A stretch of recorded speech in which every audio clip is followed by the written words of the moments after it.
nada como Miami, no hay nada mejor. Oye bien, no existe ciudad en el mundo con tanto sabor. Si dejas el de día, de noche es mucho más linda en inglés español, en inglés español. Buenos días, como de costumbre, media hora para conversar de política entre mujeres. Y fíjense que hoy me acompañan tres mujeres muy inteligentes y vamos a estar hablando de Venezuela. Está con nosotros acá Catherine Lynch, presidenta y fundadora de la empresa Belleza Social. Ella es abogada y licenciada en Administración de Empresas. Además, cuenta con estudios en Ciencias Sociales. Bienvenida. Por Gracias. primera vez aquí en el programa, pero que no sea la última. Esperamos. Tengo también aquí, que ya se está convirtiendo en habitual aquí en el programa, Nasbli Kalinina Barrera, activista de Moveré. Moveré es el movimiento de venezolanos en apoyo a la resistencia desde el exilio. Ella es abogada, lingüista, escritora. Nasbli es la autora de Historias para Ana, Génesis. Buenos días. Buenos días. Y también una invitada habitual aquí en este espacio, la doctora Cristina Balinotti, escritora y analista de psicología y cultura en la radio y la televisión hispana. Ella es fundadora y directora de la Universidad de la Familia, ahora sí. Y ahora sí que vamos a comenzar hablando de Venezuela y fíjense que hay algo que me ronda en la cabeza y ellas van a tener la misión de aclararnos a ustedes y a mí esta incógnita.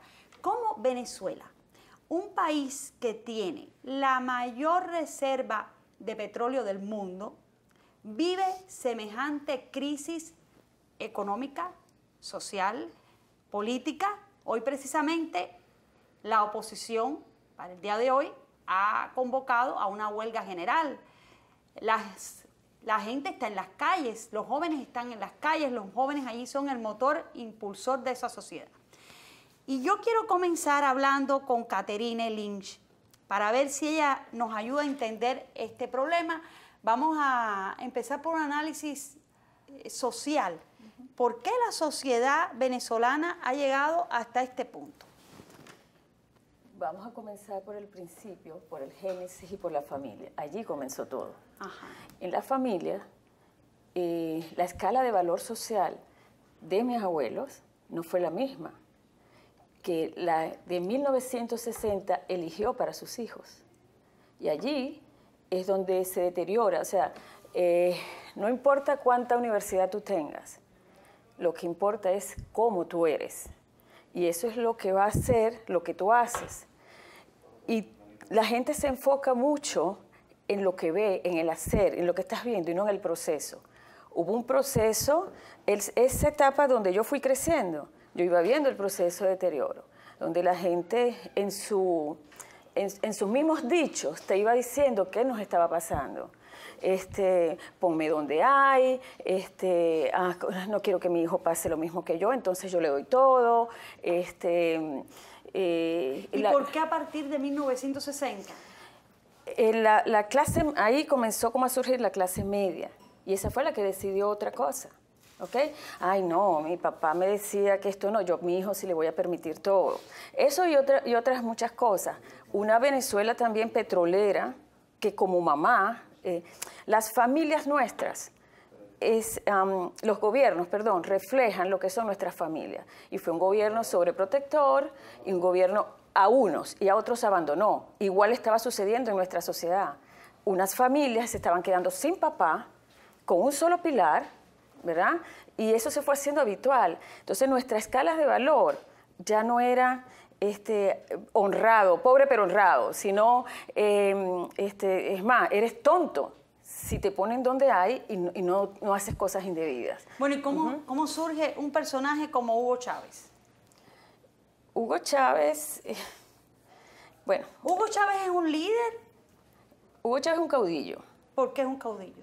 Porque un caudillo... O más bien fue, que en paz descanse. Bueno, fue un caudillo, pero nuestro país es un país caudillista.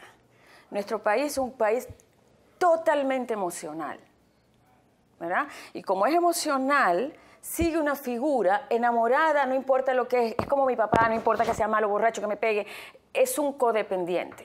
La sociedad es codependiente. Entonces, por eso somos subdesarrollados, porque somos dependientes.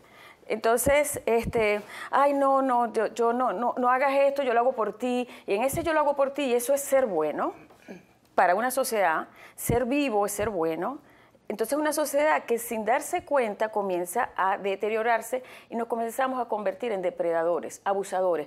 Cuando tú llegas a tener programas cómicos donde lo que te hace reír es el daño que le hace que le pasa a otro, la sociedad te está diciendo que está mal. Vamos a ver qué piensa Cristina Balinotti, que ha estado investigando sobre la personalidad de Hugo Chávez.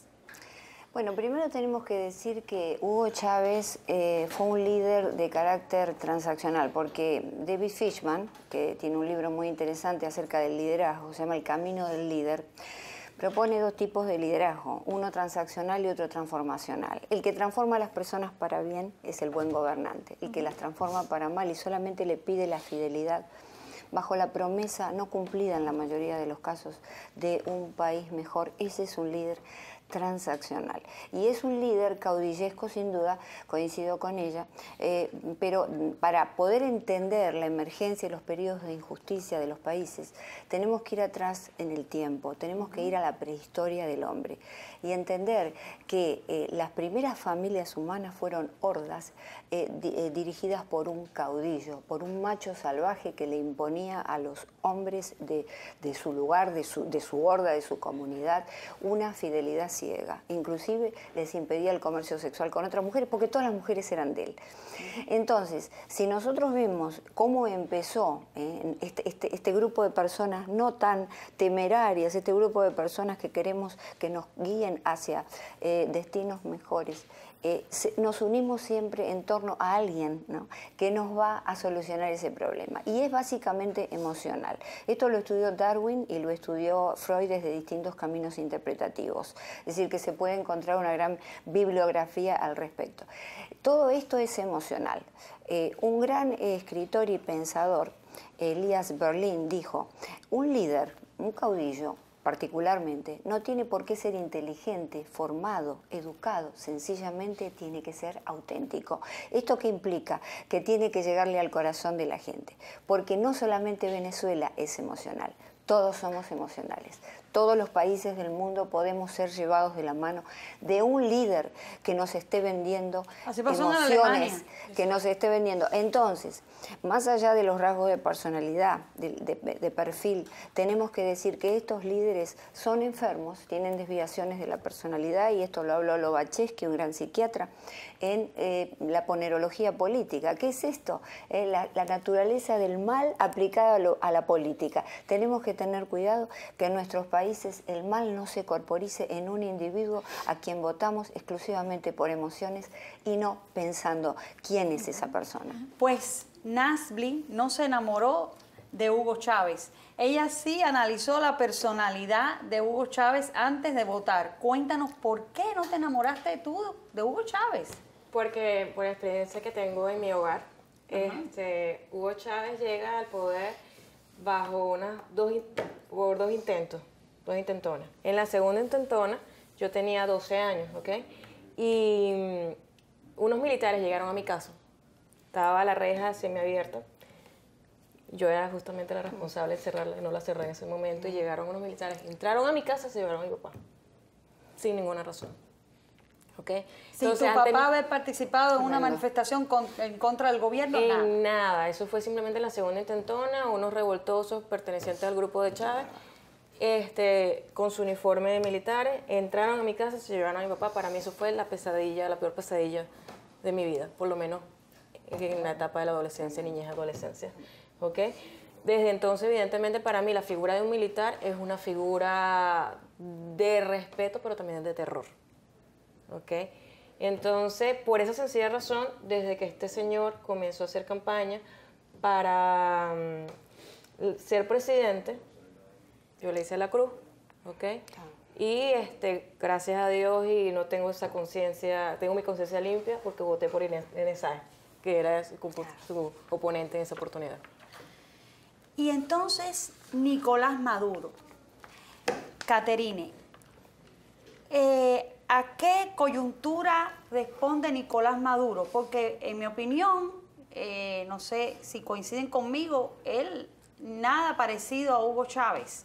No sé si en la categoría de líder caudillo, pero para mí no encaja en ninguna de esas características, ni de líder ni de caudillo. Yo quiero decir antes de contestarte esto, un buen líder, un gobernante tiene que ser como un buen padre de familia, eso lo define el orden social, el deber ser. Un buen líder aprende a obedecer para enseñar a otros a obedecer, ¿ok? Y ese es de acuerdo, en base a acuerdos, ¿ok? Y va desarrollando a otro. Falto yo, otro viene. Falto yo. Cuando yo me refiero a emocionales, todos tenemos emociones, pero la razón es para tomar decisiones controlando nuestras emociones, porque cuando decides por emoción, normalmente vas a decidir mal, así sea con un familiar. Para mí, Chávez y Nicolás Maduro son piezas. Chávez fue formado, todos sabemos por quién, y si lo puedo decir. Sí, sí, claro. Por los Castro, ¿verdad? Mira, cuando los Castros intentaron ponerle la mano a Venezuela en 1960... Bueno, y en 1960, y analizando la personalidad de Nicolás Maduro, ahí hacemos un alto y seguimos después estos comerciales. Usted no se mueva de ahí, que la conversación sigue estando bien interesante.